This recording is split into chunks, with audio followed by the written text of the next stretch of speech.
Welcome to the Recipe Entertainment Podcast. I am your host, Red, and today on the show, we're going to be watching a South of Midnight documentary, a deep dive on Indiana Jones, and we're going to Super Nintendo World to see the new Donkey Kong Country attraction. So, yeah, without further ado, let's get into it.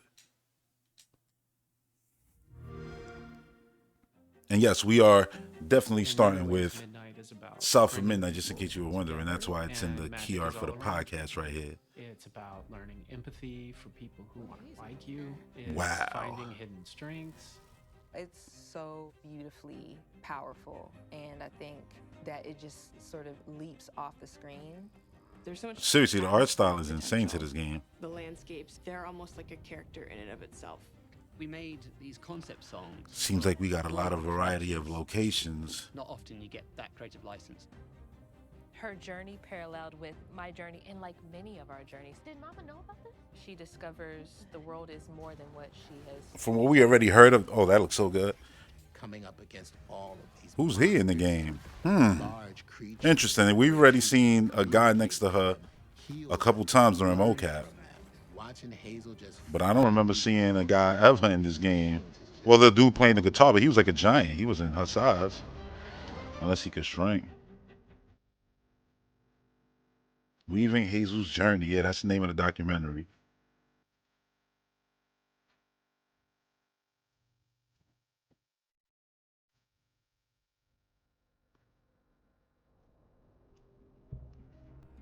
It's awesome that they did this, by the way, out of nowhere. So when I was a kid, I spent a lot of my free time after I had exhausted all the books I wanted to read, exploring sort of all of these abandoned farms and It's the creative director. forgotten places. And you really, when you walk through a forest in the South, you never know what you're going to find. Now, as a kid, That actually does look like the game. I would already be Imagine and I stuff. would already be at the backside of this little. Oh, he would already actually. finding He said, plants, "Screw Imagine." I would have been running in that. lines that were so thick and so gigantic. That literally looks like the didn't game. have to climb them. Mysterious buildings, and they seem to have never served any purpose at all.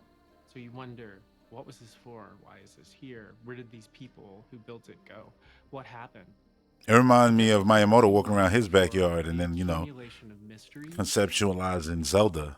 demand an answer, and my imagination provided the answers. So I started inventing adventure stories as I was tramping around and exploring these places that usually featured monsters, and monsters became my best friends.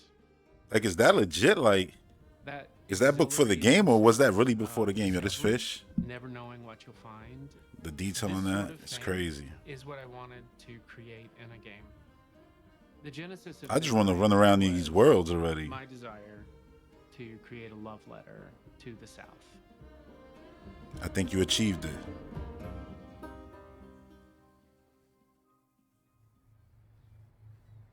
We are based in Montreal, which is in Quebec, in Canada, and Compulsion. is pretty far from the South.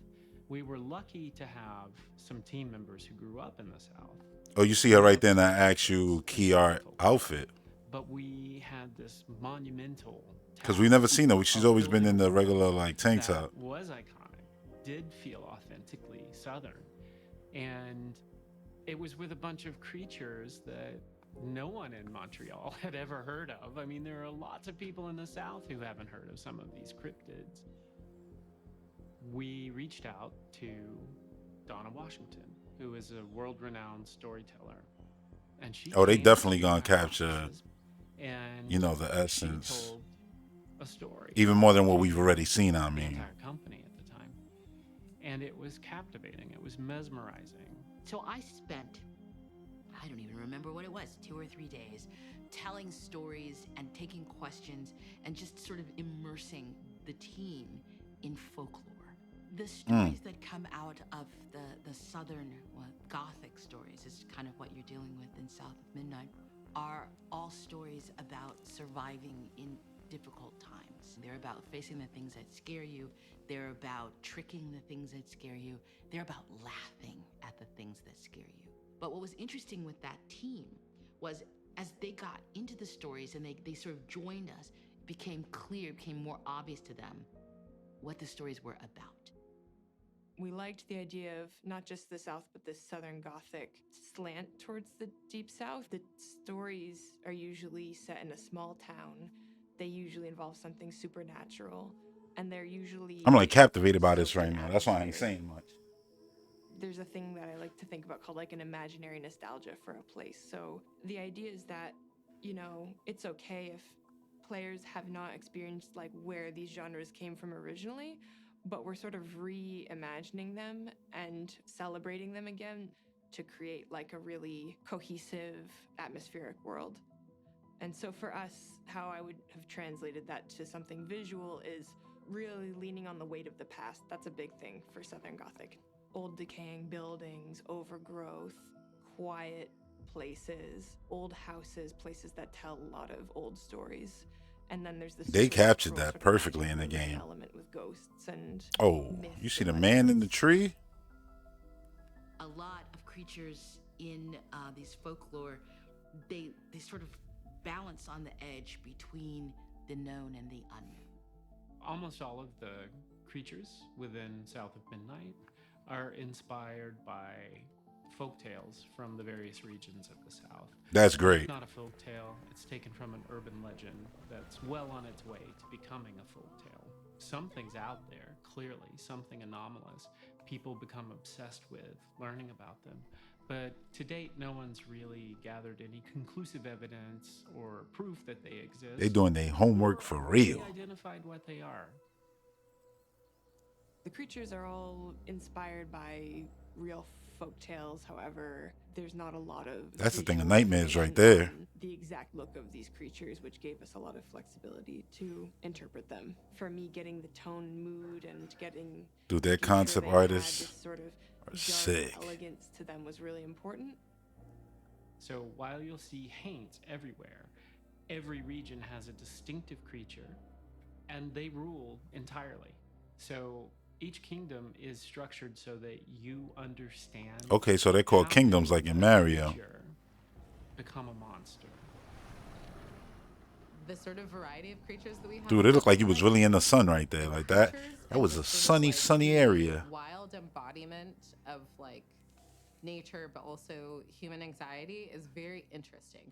But also like human errors and challenges and the ways that Oh, they we made the treat fish look way others better sort than of that manifest concept as art in the creatures final as well. design. Thank God for There's that. some sort of whispered rumors about creatures that you shouldn't cross that Hazel has to. Each creature that Hazel meets throughout her journey is going to have a specific impact on her. Some will be forcing her to face things that she has run away from. Others will... I love how many women are on this team. While the creative director obviously is a dude, the voices that are actually going to, you know, be the ones who moves his narrative are all, you know, women right in this. And I think it's good because obviously you want a game that stars a woman to also, you know, sound like a woman, feel like a woman. I think that's a super important aspect to the game.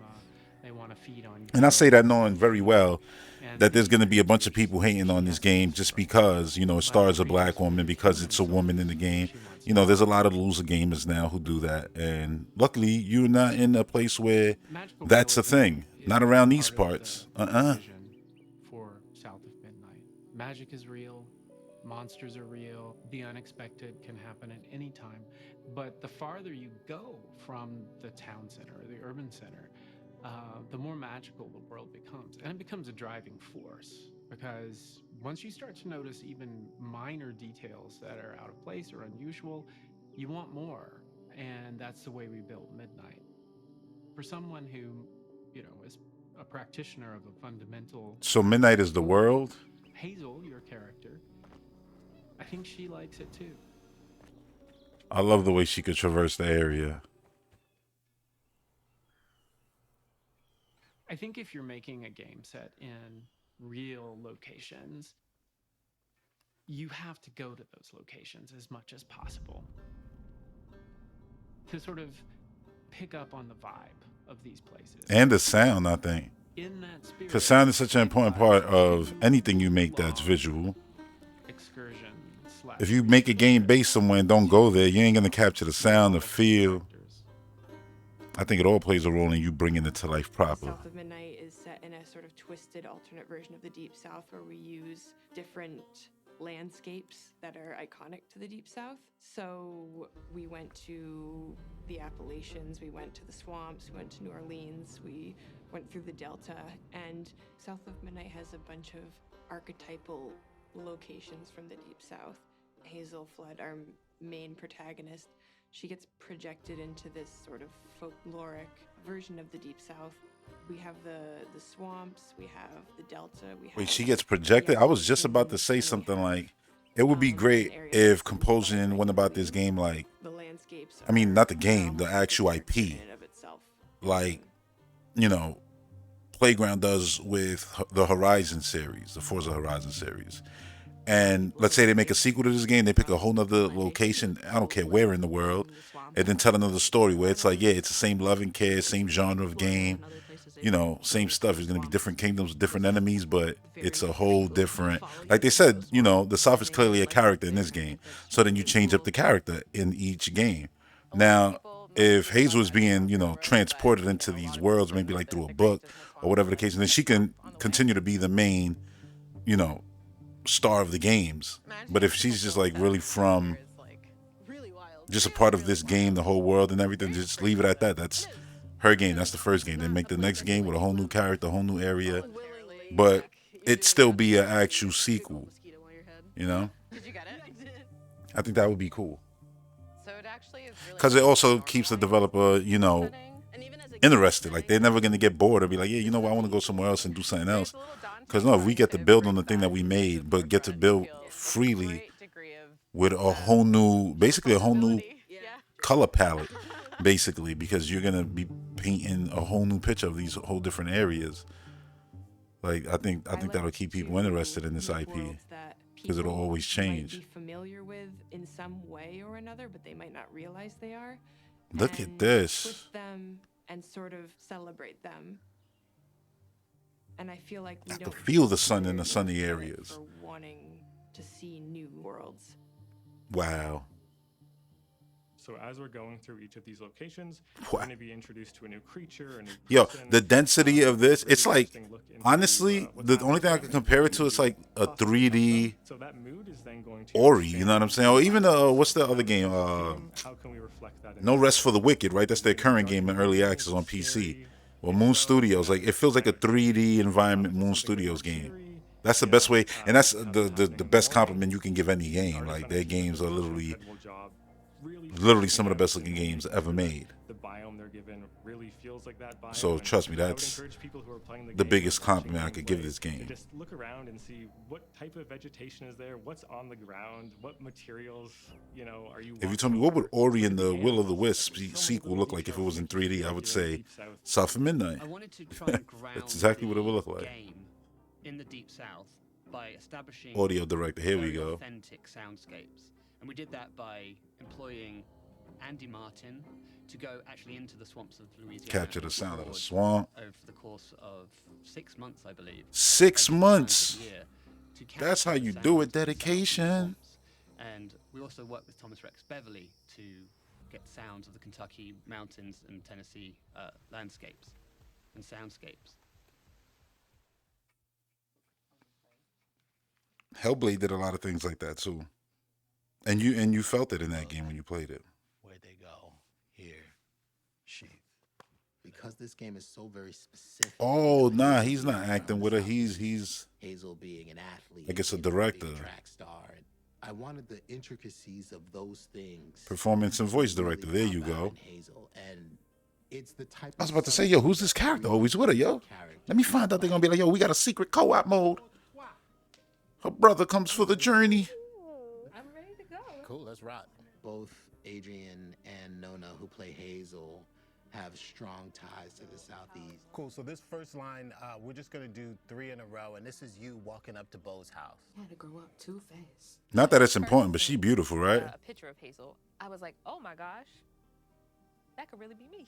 And I bring it up because of the character model. Like I've been saying for years already, like the character model is beautiful. And then you see the actual actress and it's like beautiful. I'll clean it up. Jeez. Your great grandmother made this. And you never told me that. And I would say the subtle details that I love it. Yo, this is gonna be fire to hear. Like, just who would do that to a kid? the My voice French acting being immersion, right? proper. Like, So it's gonna be so I had good. a I can't wait to background play of this. what that accent would sound like, and then I had a little bit of training to help me with just to really precisely place it where it needed to be. And then with her attitude, I just got to make sure I'm kind of that like, I nah, let's not can change the character. Let's focus, keep her as ready, the right? protagonist of the Yeah, game. she has Keep it sassiness, going. she has a modernness to her, but she's also respectful of her elders. Your She's auntie also thick very right there. empathetic. She's very driven, competitive. And I remember just feeling so connected. Her journey paralleled with my journey, and like many of our journeys. This story centers around a young black girl, so I couldn't help but be just in love with that idea. And I think Mocap and Hazel stunt and actress. the writing and the way that she's designed. So when you see Hazel getting thrown it's through shit, so now you know who did it. beautifully powerful, and I think that it just Shout out to her. leaps off the screen. All the cool moves you're gonna be doing, you know what I mean? Like, Carries herself, it's gonna the be way her. She allows herself to be vulnerable and scared and confused. Damn, yo, these locations look so I'm good. really excited that we get to follow. They definitely got one with this one. Shaking bones. The handcrafted style is applied into everything. There's something soulful about that, and I think it resonates with a lot of I love people. it. I love the little It's like really appropriate for this I don't even want to call it like hiccups. It's like fantasy to have this sort of just static in the organic, frame rate to give it natural this touch this to the style. feel. Who, what? We had to figure out a style where things are exaggerated. There's little thumbprints and imperfections. Damn, this and game has looks this good. sort of Like, twisted oh my feel God. to it. I'm looking at this right So now on my then TV like, we yo, visited this stop looks motion studio in good. Montreal called Good. Claverie, and they have a really special style that has this sort of dark, twisted. Oh, they built real stuff. that Love it. something Miniatures. We wanted for South of Midnight, and we actually looked at their maquettes. Through the and work how and they love and manipulated craftsmanship that went done back went into this and game and every I'm glad they did this so that people could see it. Like this is no reverse joke. engineer how things are Look how much actually stuff like. goes into game when people Yeah, want to be on the everything internet from talking foliage nonsense to about the props most they dumbest built into stuff. the Like, characters, they all I'm like, have, yo, handcrafted. clearly they put so much love and care into this game. You don't want to play it? I probably know why. I'm the last person left here. So the animation style. They be like, yo, is that black and white? It really is. It really A lot is. of the narrative of the game is that Literally in this Hazel, who scenario, is, like literally. while searching for her mother, coming across a number of people in the world who have gone through things. They have experienced. And we got to stop pretending otherwise. You know what I'm got saying? something Like that's we maybe know a exactly little what it is. Rough, and Because what game look like this right now? You want to see a game that pushes your console, your hardware. This is it. becomes a sort of understanding. This of is it. people's You don't even need to get a pro for this. experiences that they've had. Like this looks to crazy. define who they are as Crazy. One of the best looking games this generation. They're starting to go banging on door to door to each house. And so the stop motion treatment gives us the I'll go even further. And if you don't agree, you're lying to yourself.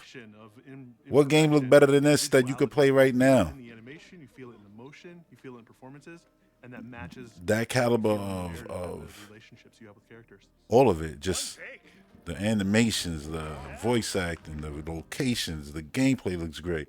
Look at it. Super unique looking. Coming into her power.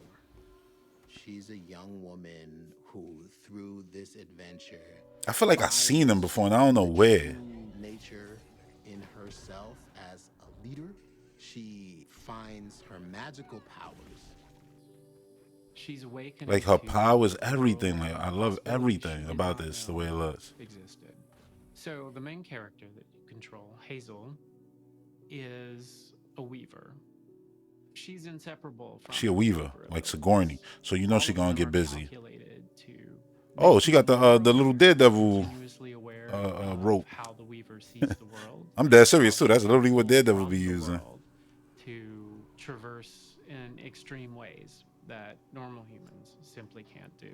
The most important metaphor about your abilities as a player is the perception of trauma in creatures. You can see it. It's like a cancer.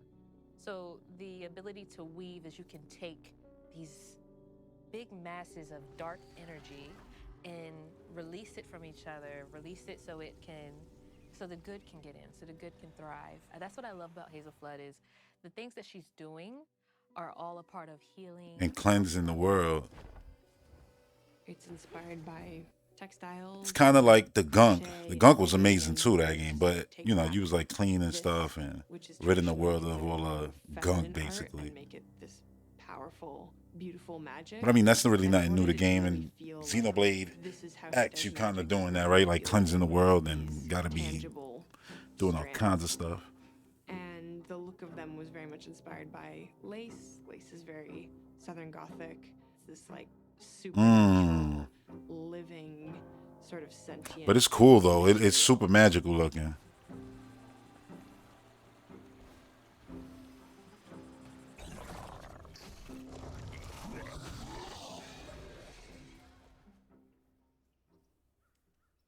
Clearly, they just teasing. They not trying to show us too much. A strong blend. But they're showing a lot though. Energetic music, you know, using instruments. And right now it's not about showing. Right now it's about telling us. Are common. And I feel like the next time we see the game, you know, I think people are gonna have a lot more appreciation for what they're From the watching. real South.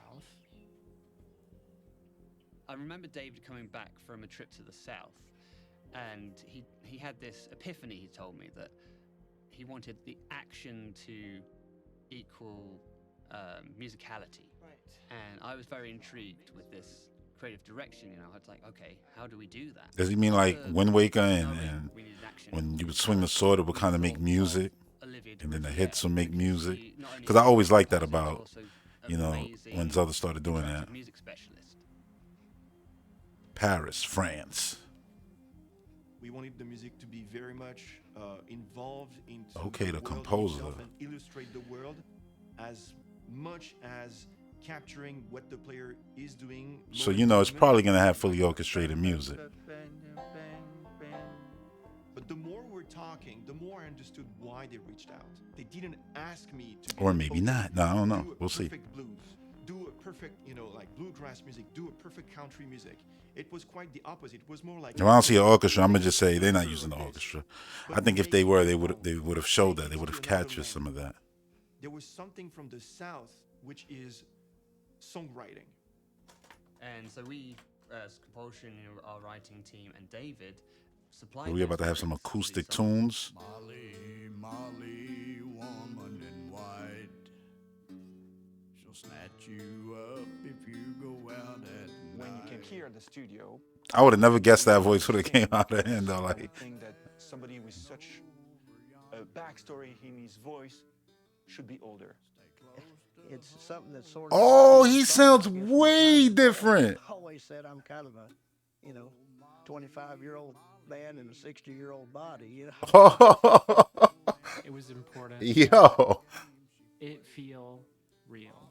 It's performed. This dude is acting too. Then that's not just singing. From the regions where the music is played or where the music originated. Tonight. Yeah, going to Nashville. That sounds sick. It's alive. It's just music all over the place. Walking up and down the main stretch, I think it's called Broadway, hearing all the music coming out, like seeing these performers, being able to go to the RCA studio and meet our performers, it's just historic, and I think influences how you make the game. And Oh yeah, they going all out. This is what I wanted to see. artists from the South, singers from the South, fiddle players, drummers, organ players. David was from a gospel church in Nashville, and the chords and play style is just incredible. Meeting the choir, And you can see, the money was being spread in the actual community, which is a beautiful thing to see too. Like, don't let that go over your head. I know for a lot of people it will, but you have to actually look at that. They going into these communities and getting people from the actual church and being like, yeah, come get on this. This could lead to so many more opportunities for them. Singing as the character. So you need to wear this sort of persona. They're acting. That's what I just said. He said you singing as the persona. I'm like, yeah, they acting. They're singing and acting. It's like a little bit, timid. Why he look like this dude? Hayes. Then I start to push and push. Hardy Boys. Mama will be there in the morning. We're going to be playing a game with that voice in the background. Design is sort of interactive. The more you embrace being a weaver, the more of the music of the universe you hear. Oh, we during still on the music. video. Cool. And we wanted the universe to literally talk to the player. And we used children's choir voices. Wait, to give us direction? And so the idea was like, okay, as you That's go sick. through the level, you will unveil the backstory of each creature. And as you do this, you will as well unveil the song, but not in the way that is the final shape, but rather in an unsettling, sometimes disturbing way.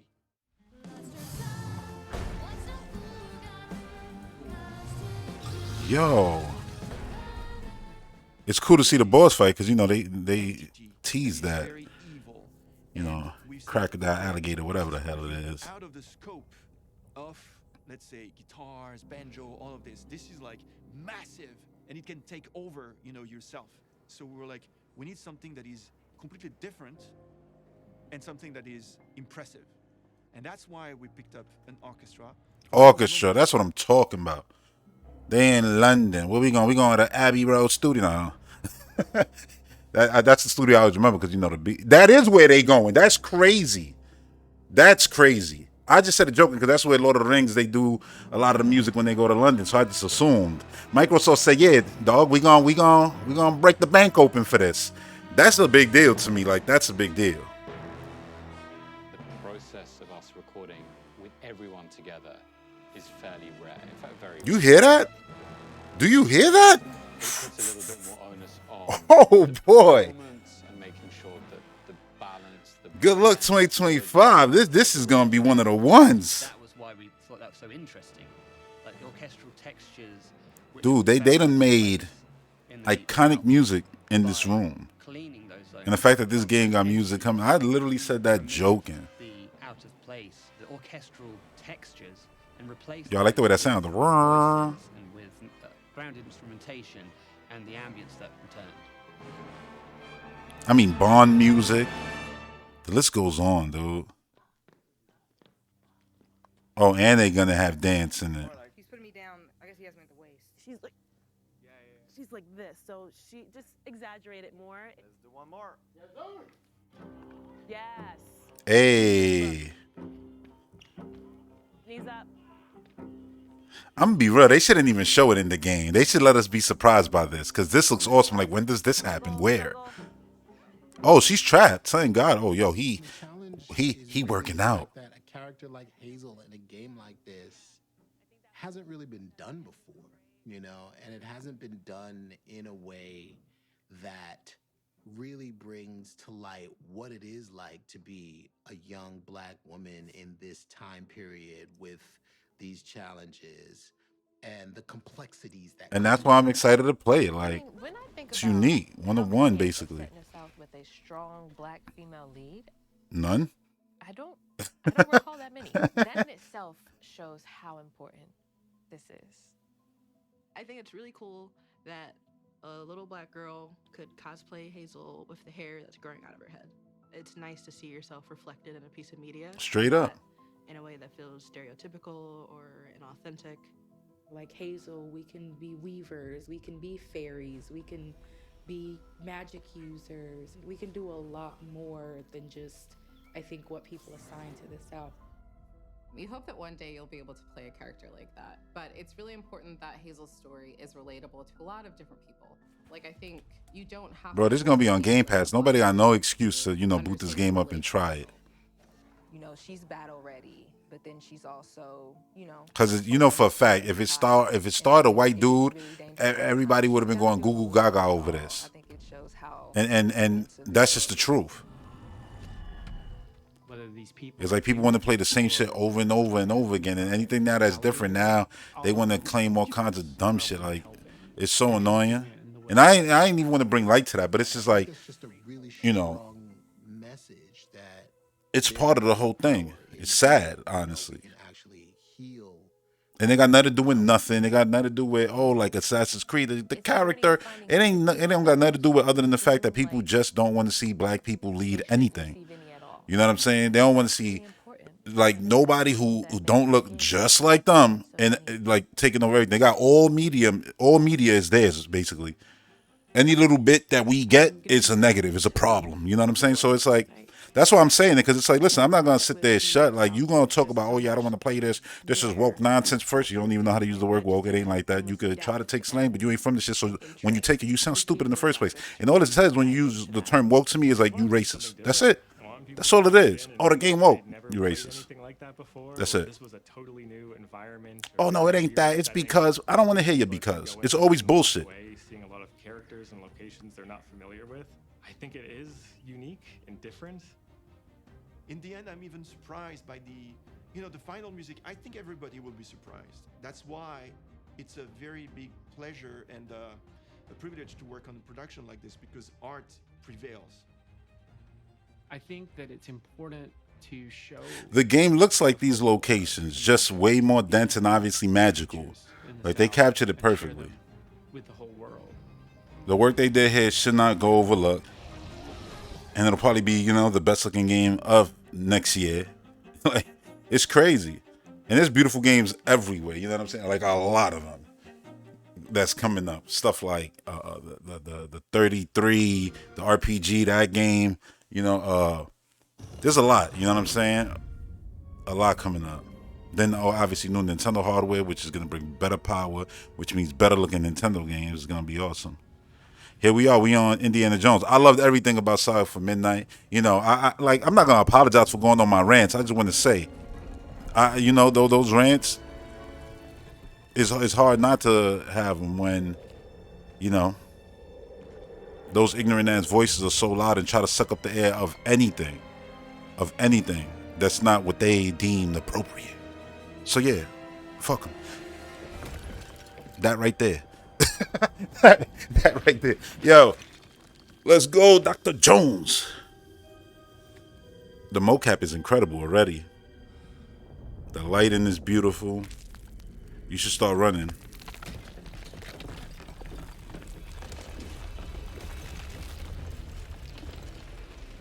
Oh, you gotta be kidding me.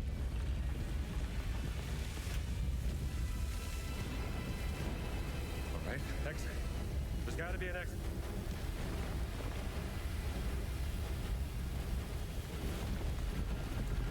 The hatch.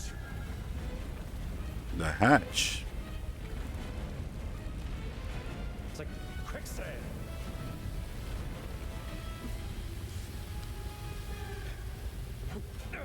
This is it.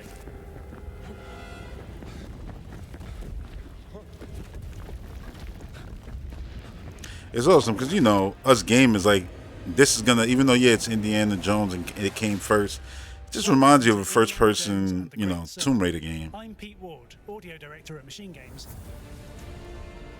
Here to introduce you to this first-person action-adventure game that will take you on a global journey as the legendary archaeologist.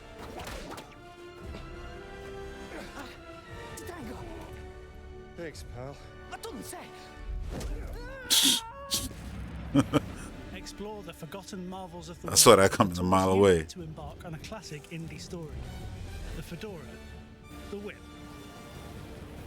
the revolver. You'll experience what it feels like to step into the boots of the legend. Our story begins here. Professor Jones is awoken by a break-in. All right, pal. The legend. Can't sleep here. With a priceless relic stolen, the chase is on to uncover the mystery. Joining the chase is Gina, an Italian journalist with a quest of her own. Yeah, but that's superstition.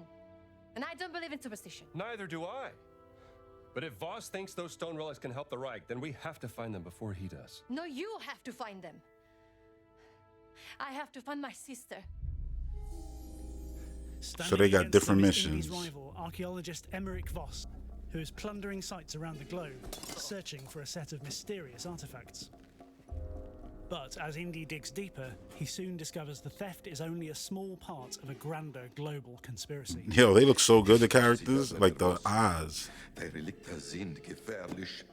Sie sollen Kräfte bürgen, die nicht von dieser Welt sind. Und genau deswegen will der Führer sie haben. Luckily, Indy and Gina have a global network of allies. And it's like, that's what it is. Like, you get the odds right, it just kind of all comes together in a way. I'm an archaeologist. To make it look super real. Another one. The game is designed around the charm and resourcefulness of our hero. Like another one. Wait, did Nathan You'll Drake be come thrown through into here? This story-driven journey where Indy must hunt for clues to uncover the Great Circle's mysteries. What do we have here?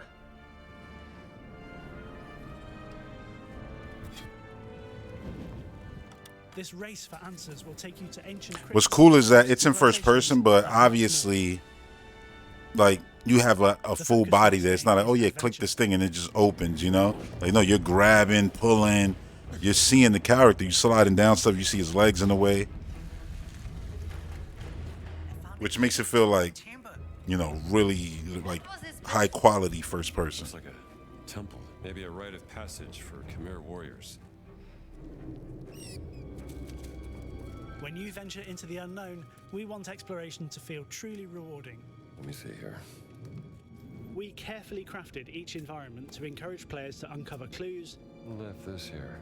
discover valuable objects, Damn, I wonder how long it would have took me to figure that out. hidden secrets that can aid you. This is gonna be wild. Like that's like the what was it, God of War 2 puzzle when I was like, yo, how you open this thing? And I was like, oh, I had to pick up the body and put it on the button. I was like, oh, that's crazy. Like that's what that kind of reminded me of. Another time, chum. During your adventure, Bruh, Indy's his versatile brain would have tools are at your splashed. disposal. It's up to you to find clever uses for each of them. Ooh, look at the moonlight.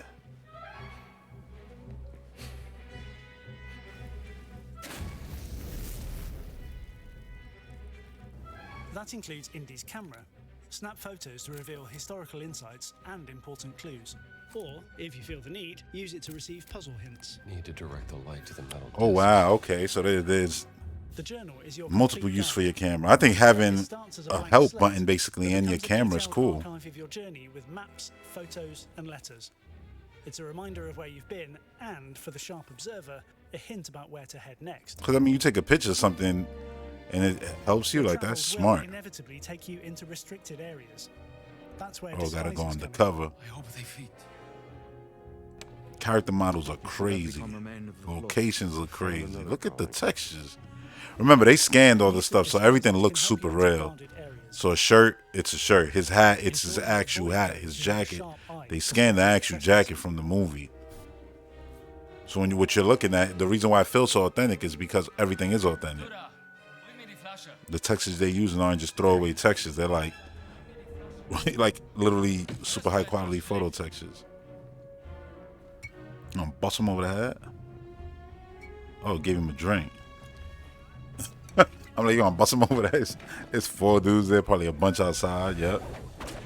And of course, there's the whip, Indy's most important tool.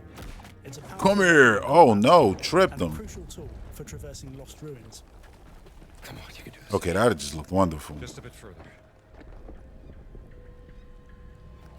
You got Poseidon's. Oh, you gonna swing with that. Gotcha. Stabbed it into like a giant mushroom.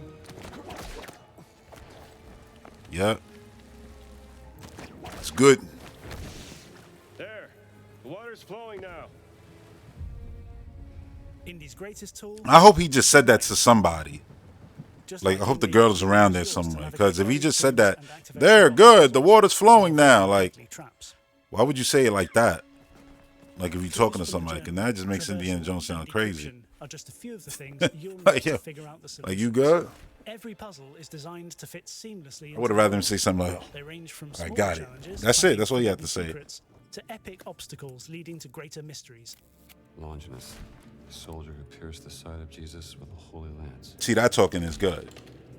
Because obviously it just explains stuff to us to play. And it sounds genuine. Like you would say that. Like I can see you if you know what the thing, oh, say it out loud.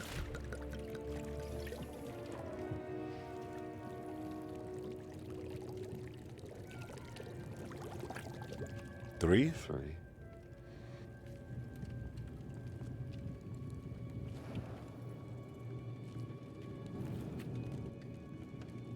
Uh-oh. Yo, that looks so real.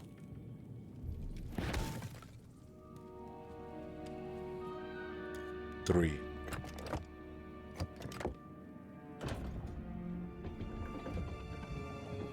Solving these puzzles will make you feel like the world's greatest archaeologist. I already do. Genuinely. Sounds like that did something. Now you gotta spin it. The key to the game's combat is to carefully decide your approach. Bang, bang. Will you outsmart? Watch your step, pal. Oh. There you go. You can bust him over the head. That's like I said. And that's Professor to you. Knocked him out cold. That looks sick. Smart foes in stealth, using your environment as your greatest weapon.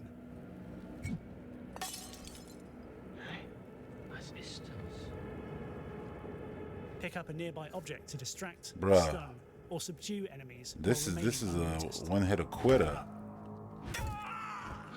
Mist, er hat ihn umgelegt. Oh, das tat echt weh.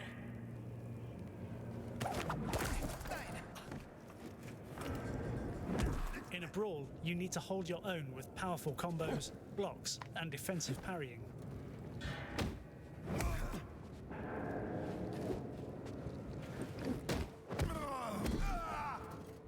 He like that looks amazing in first person. The blocking and everything. Combo or a classic finisher. I'm like, give me a Wii remote and nunchuck so I can play this like Wii Sports Box. I know somebody out there like, yo, give me this in VR. For amazingly creative combat. Dude broke the chair. So you can just pick up anything and just. Oh, I wanted to see it. Damn.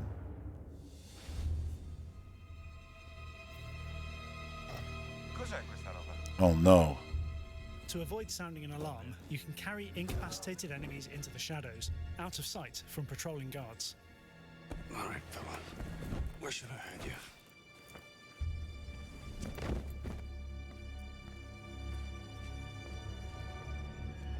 As you complete missions, you'll earn adventure points to expand your skill set. There are dozens of upgrades that let you customize Indy's abilities to your playstyle. They focusing on a lot of, you know, hand-to-hand combat. Lucky Hat gives Indy an extra chance to come back from a fatal. What? Grab your hat. That's actually cool. Hands ability Suplex. letting him take down enemies unarmed. Let me see this. Oh, he just knocked him out. I want to see a suplex. The picture had a suplex.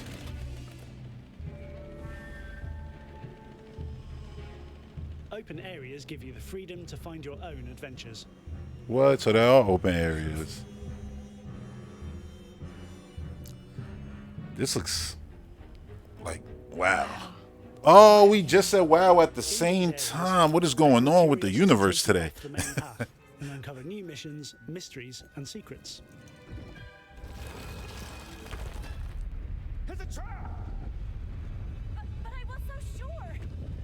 And I promise you, I didn't watch these. Like, I didn't watch this yesterday. I didn't watch Suffer Midnight when it went up today until right now. I did watch the Donkey Kong because I wasn't even going to actually put that into this episode. But I just want to talk about it a little bit. Everything is carefully researched and crafted to authentically recreate a vibrant 1930s. What are you selling? That good. Something for you. That White Widow. Okay. Maybe this would tease open your money pouch. Exploring with a keen eye is essential to making discoveries. Like an underground fight club.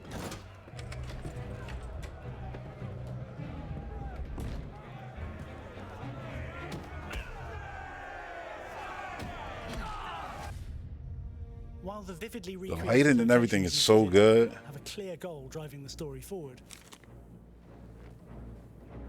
You'll always feel enticed to explore the world and discover the many secrets hiding around every corner. Which locks do you open? So clearly it's not going to be a linear thing.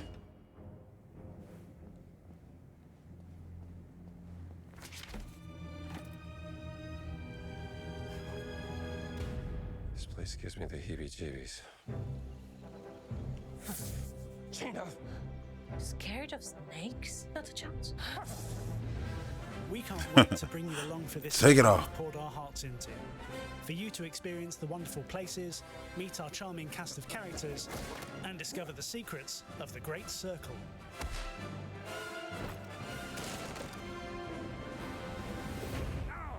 Son of a... No, wait!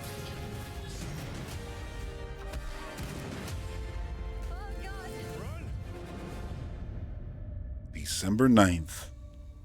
That's one thing too. South of Midnight didn't even give like a hint to when that game is coming out. Traveling outfit. Game Pass bonus. Okay. Up to 3 days early access. Play it day one with Game Pass.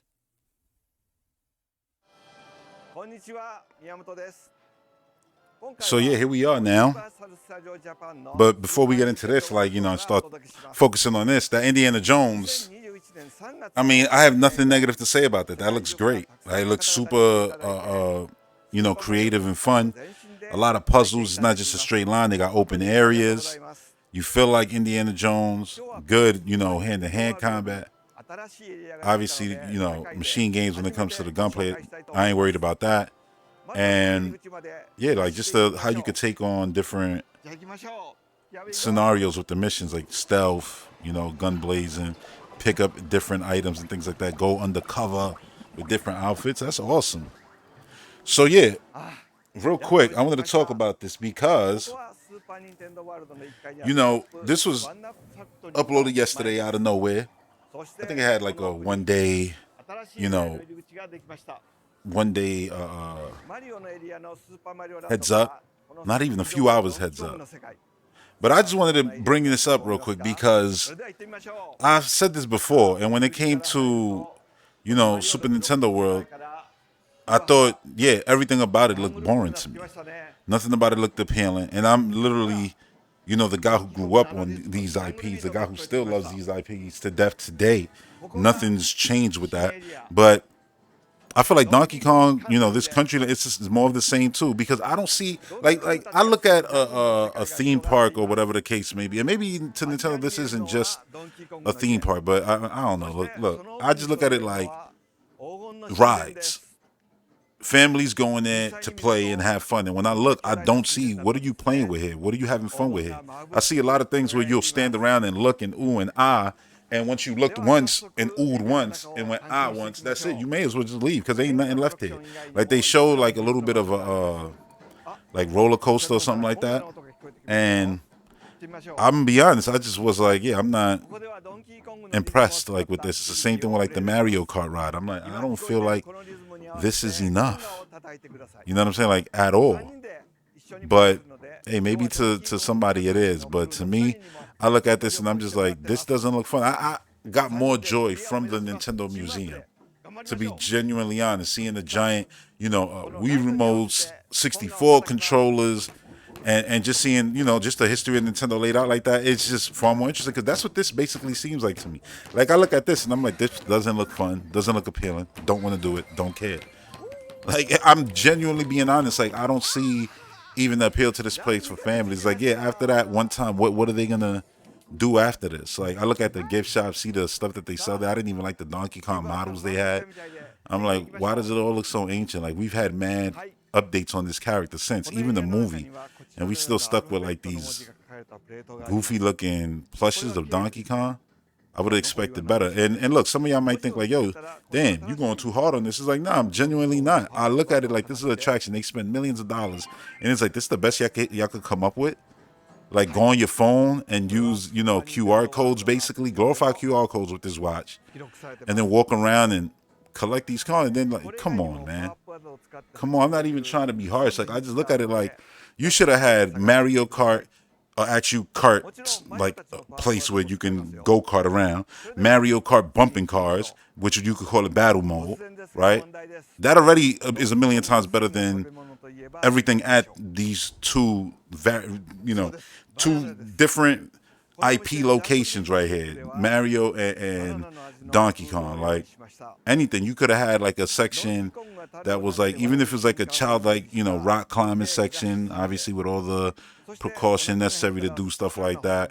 Like a bunch of stuff. Like I just look at this and it just feels like it's a lot of decoration, but not much substance. That's the best way to put it. And it's honestly disappointing to see it. Like, I mean, it's not really disappointing. It exists. People will go, I'm sure. But I don't see how these things stay up for a decade. Like, I genuinely don't. Like, what is the appeal of going? Like, who's going to go to these things, come home and be like, yo, you know where you should go? You should go over there. It's like, oh, what you did there. The reality is what you did there was probably waiting in line for mad long to get on the attraction that wasn't even anywhere worth the time you spent on it. And that's it. And honestly, this is the best part of this whole thing. This right here is seeing Miyamoto hug Donkey Kong. Like, that's awesome. You know, I'm like, that's awesome. That was the best part of this entire presentation. But again, continue, Nintendo. Continue. Keep talking about everything but what we want to hear you talk about. Do alarm modes. Do, you know, theme parks. Do everything. Announce, you know, more Wii U ports. Do everything. Get it out your system. I'm being honest. I'm not even joking. I'm saying get it out their system so that when they finally do pull the trigger on revealing the Super Nintendo Switch, the Nintendo Switch 2, the successor to the Switch, right? That thing that we got confirmation that is backwards compatible, which is awesome. I want to see how the forward compatibility works, though.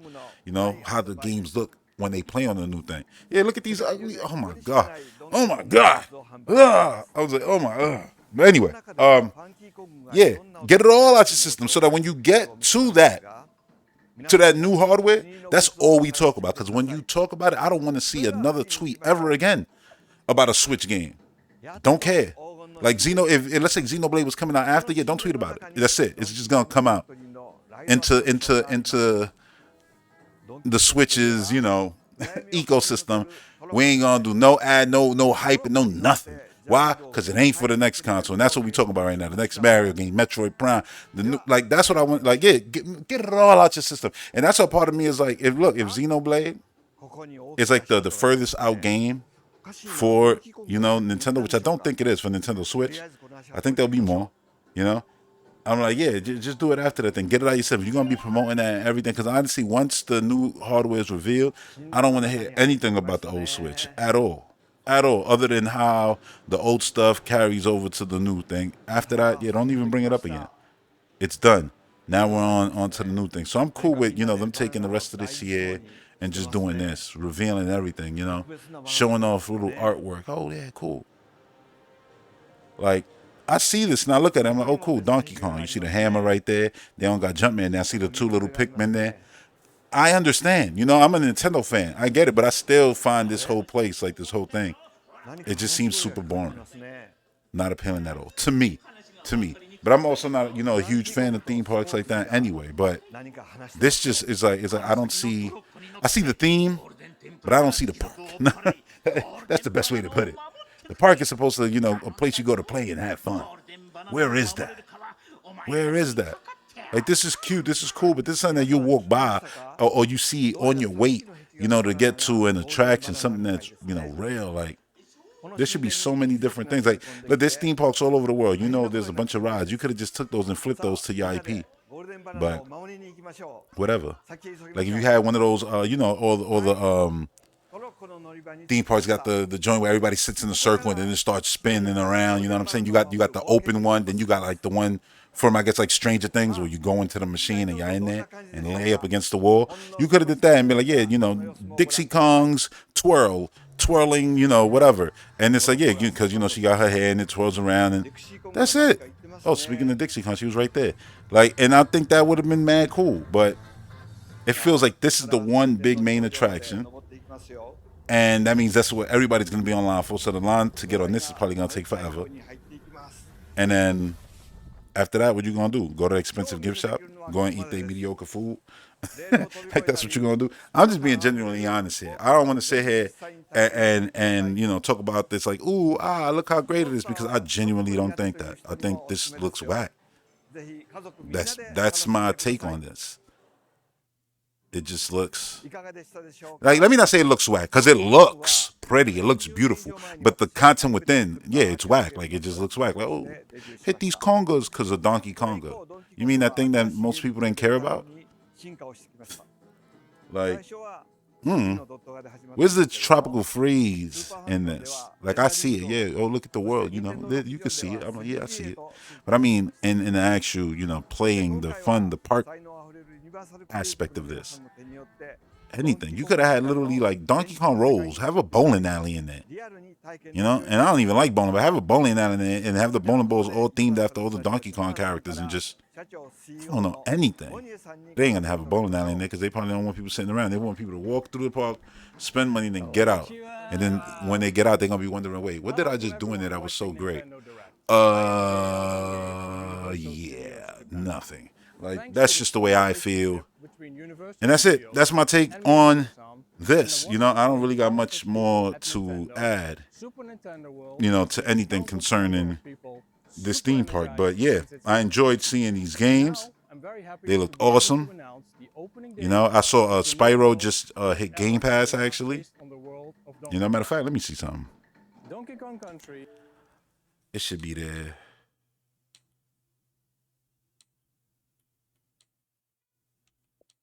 Yeah, there you go. Spyro. Got Metal Slug. Yeah, it's crazy. And that's a trilogy, so you got all the... Well, not all of it. Like, you know, that's a lot of Spyro for you there. So yeah, good stuff. Good stuff. And yeah, that's basically gonna do it for this episode of the Recipe Entertainment Podcast. What I mean, I did want to bring up real quick the fact that what was it? I don't even remember. It just left my brain right now. Wait, what was it I was gonna say? I know it wasn't. It was nothing to do with the new season of Warzone. That is happening like in the next few days. And I saw they're gonna have the normal like Fortnite OG. Like that's gonna be a normal thing in Fortnite now.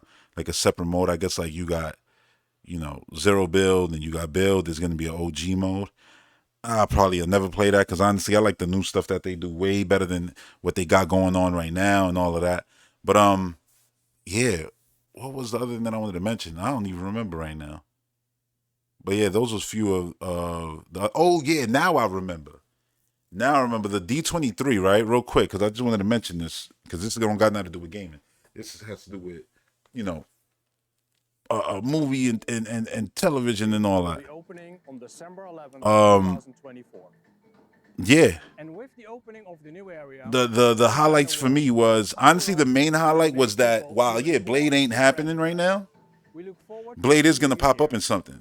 In one of these movies in between, I guess, now and the second Avengers movie, you know, of the two that we know already, right? So I'm just like, where does he fit in the best? And a part of me is like Daredevil, to be honest, because Daredevil, you got to look at it like this. Daredevil, we getting a season now, but what about the next season? So it could easily, I'm not saying he's going to come in this season that's coming out in March, but he could come out in the next, you know, season, which would be cool. I'm going to actually go back to South and let that rock real quick. But, yeah, Daredevil, I feel like it just fits there. And it's because, like, I guess because of the cartoon, you know, back in the day, Spider-Man, like, you know, Daredevil went through there, X-Men went through there, Blade went through there. So I just feel like New York, you know what I'm saying? It just feels like, and it's just Daredevil was already dark, Hell's Kitchen, everything. I can see them introducing, like, yeah, you know, it ain't safe to be out here at night because things that you know, basic humans don't know is like, y'all worried about aliens and, you know, gods with hammers coming out of the sky when the reality is there's far scarier things right, you know, underneath your nose. We talking about your dentist, your you know, who, it don't matter who it is. It don't matter who it is. It could be the person who babysits, you know, your kid or whatever. You know, and it's like at daytime? I ain't saying all that. I'm just giving you a point. Maybe you got a babysitter that's late at night because you work nights. So yeah, that nighttime babysitter, yeah, it's a vampire. You know what I'm saying? Like these things exist. And boom, there you go. You straight. You set it up, everything good to go. Like and then we could get comfortable, you know, with Mashallah as Blade, and then eventually we could get to that, you know, standalone Blade movie. They also talked about X-Men being you know, Kevin Feige mentioned X-Men being after Avengers. I always forget the name of the Avengers movie. It's Avengers Doomsday, and I think Avengers. Is it Secret Wars? I think it is. Well, anyway, it's after that second one, the one after Doomsday. Yeah, that's when X Men is really gonna come into play. So I feel like in that movie, X Men will probably pop up in some shape or form, even if it's just Wolverine. And then, yeah, it'll get interesting. Funny enough, Wolverine just came out today on Disney Plus. Haven't watched it yet, but I'm about to watch that actually today. Finally, because I haven't seen it, even though the whole movie's been spoiled on social media. It's all good. The other news was Denzel Washington is actually having a role written for him by Ryan Coogler for Black Panther 3. Yes, Denzel Washington in Black Panther 3. And while that's a big story and it's cool, there's nothing more to add to it. It's like, who will he be? I don't know. Doesn't really matter. He's going to be in the movie. That's going to be awesome, if it all works out. Because just because they're writing the role for him doesn't mean he's going to take it when it's all said and done. He still got to read it and want to do it. But yeah, he basically broke down the 5 movies that he got left to make, and then he's going to retire. And I was just like, you know what? I ain't even mad at it. At some point, you got to, be like, you know what? I done did everything that I could do. It's time. Damn, this game looks good, by the way. It's time. It's time to, just now enjoy all the wealth and just, peace of mind until, my last days, basically. So I think that man has given us more than enough, career-wise. So yeah, that's one of the big stories of the week, man.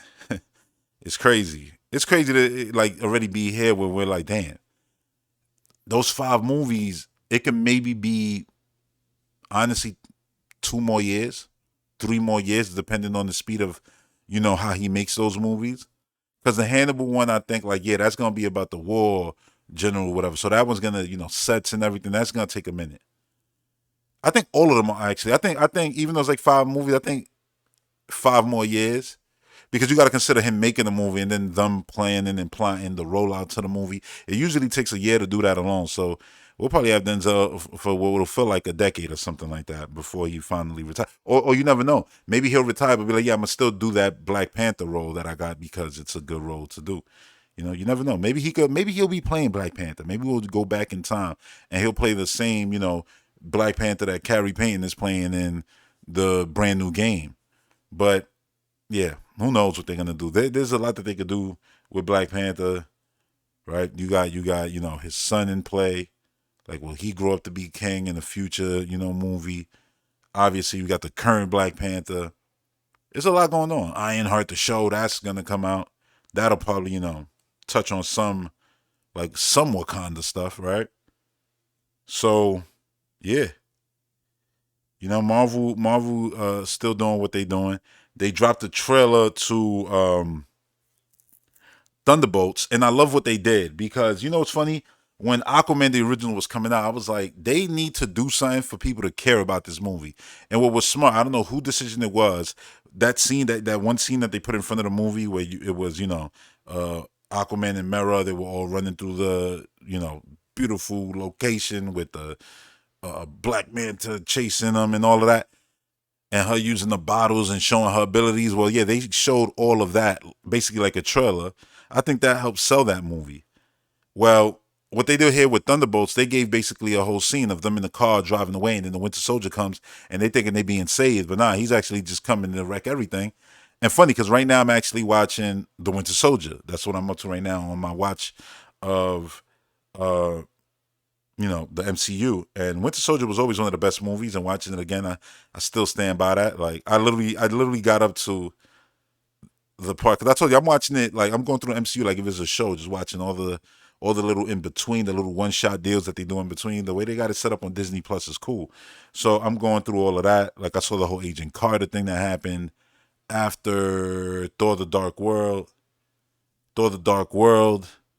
While still like Thor the Dark World, watching it again with this show mentality, right? Like, and let's say villain of the week. This was just a weak villain for this week, but a lot of stuff in Thor the Dark World is actually cool. Genuinely, there's a lot of cool stuff in Thor the Dark World, like the idea of like a portal opening here that leads you out somewhere else. I think that there's weird stuff like that in some random caves on Earth. Like, I do. I know it's weird to think that, but hey, listen, I do. So something like that, I think, yeah, like that's a cool concept. Obviously, the scenario with his mother and everything, Loki being locked up, all that stuff was good. You know what I mean? But it's just like the villain was weak, and the whole ending, the whole that it was that, a lot of that was just weak. But anyway, what else? Yeah, the Agent Carter little short they did where the guys didn't want her to go and do a mission, but then she takes a mission later at night when they all went to the bar, and it was a mission that needed 5 agents. She went by herself and she took everybody out, even the big giant dude with the gas mask. That was cool because the guy she had tied up who told her, "Oh yeah, there's 4 guys." She was like, "Learn how to count." Yeah, so I watched that. That was good. The whole Agent Carter thing is sad though, right? With her and Captain, it's just crazy. Uh, but yeah, starting Winter Soldier, I've always liked the tone of this. This was, if I'm not mistaken, it wasn't Winter Soldier the first Russo's Marvel movie.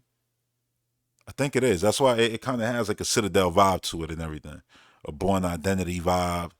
So I always like the tone of that movie. You know what I mean? Like just all of it, like Captain getting, surprised by Fury in the house. Fury, almost dying but faking his death basically. Cap not knowing who to trust. The whole elevator scene. You know what I'm saying? Like that. It's just good stuff in that movie. And I feel like they really made Captain America feel like a beast. And like you watch, the first Avenger, then you watch Avengers, and I hated his suit in Avengers, but obviously they dropped that for Winter Soldier, and just like the way they capture his power in that beginning scene, them running through the ship and him taking people out, kicking dudes, like, and then flying miles, basically like into walls, like. I loved it. Him jumping out the elevator and then, breaking through the ground and falling all the way down and showing like, yeah, he could survive some crazy shit. And just him in the shield, the way they made it in this movie is so good, so good. But yeah, Thunderbolts look incredible. So that was my little quick review so far of where I'm at in the MCU. But Thunderbolts looked incredible. And I didn't really care about it from the last trailer, but this trailer really sold me on it. And it looks, it looks really, really good. And then what was the other thing that they showed? It was Thunderbolts. And there was something else that also looked really good. And I can't remember what it was right now. I'm so mad. It'll come back to me. You know what it is? I got too many different thoughts in my head of things that they talked about, through all of the D23 and all of that stuff. But where I wanted to go with this, I know that they showed like a bunch of concept art for Avatar. Yes, James Cameron Avatar, which I'm super excited for. They talked about the ash, fire and ash, the like that new race of Navi. They just way harder, like.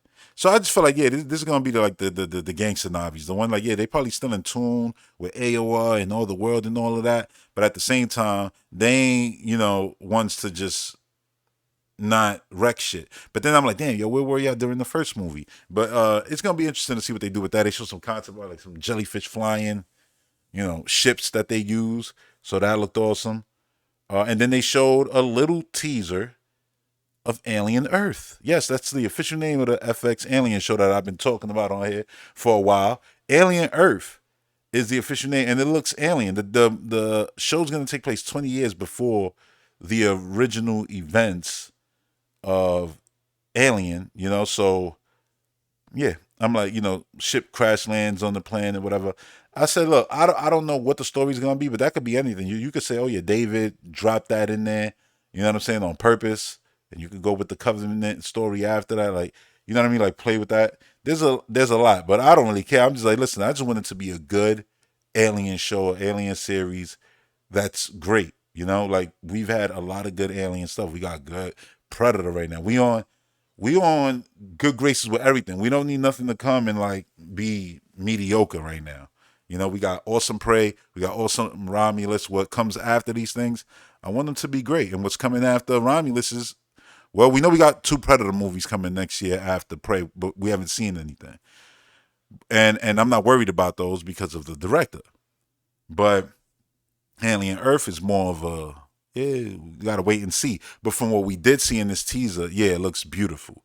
The one shot of the reflection of Earth on the alien is crazy. And I'm just like, is it in the ship just randomly just floating through space? Like, did it like just off everybody on the ship, so it was just waiting to land somewhere. That's probably the scenario they're gonna go with, which is perfect because you don't gotta explain too much. That's the best part of sci-fi. It's just shit happens, you know. So I'm excited, you know, to see exactly, you know, how they go about it. And now I remembered what was the second movie. Jesus, Captain America. Captain America, Anthony Mackie, man, and Harrison Ford as Red Holt. That new trailer they put out looked incredible.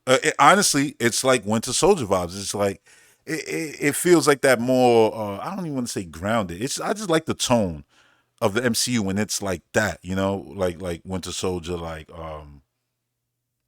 well that you know like it's that. I feel like that same tone was the same tone of the original Hulk movie of the MCU. You know what I'm saying, with Ed Norton.